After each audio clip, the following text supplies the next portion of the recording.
Thanks, Ted Cruz. Brian. Senator Jeanne Shaheen joins us now, the top-ranking Democrat of the Senate Foreign Relations Committee. Senator, we had a press conference, and we've had 2 days of continuous military action against Iran. What questions do you have today? I don't think anybody in the free world objects to taking out the Ayatollah. He has been the promoter of terrorism across the Middle East, from the Houthis in Yemen to Hezbollah in Lebanon and Hamas in Gaza, and taking him out and getting rid of his repressive regime against the Iranian people. I think no one is going to mourn for that.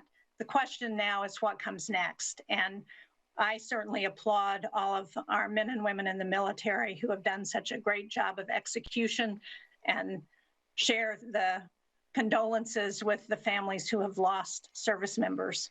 But the question is, what is the strategy? The president has not been clear with the American people. He's not been clear with Congress on what his ultimate goals are. And that's what we need to hear. Hopefully, we're going to have a briefing later today or tomorrow that lays out some of these issues. But so far, the American people and Congress haven't heard any of that. So, Senator, I'm sorry, Ainsley. Senator, are you not pleased with the commander-in-chief and the War Department saying that they want to eliminate the threat, and that means the Navy, they have said, and all of the missiles that are coming from Iran, eliminate all those centers as well, and then allow the people to decide who they want to be their leader? You're not okay with that?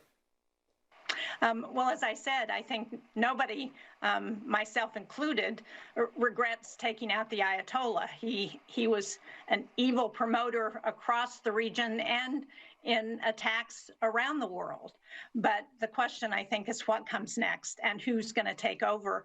And I think freeing the Iranian people is really important, but we don't know who the opposition is. There isn't really an organized opposition in Iran that can take over the government. We've heard already that there's a 3-person council that's going to appoint the Ayatollah's successor.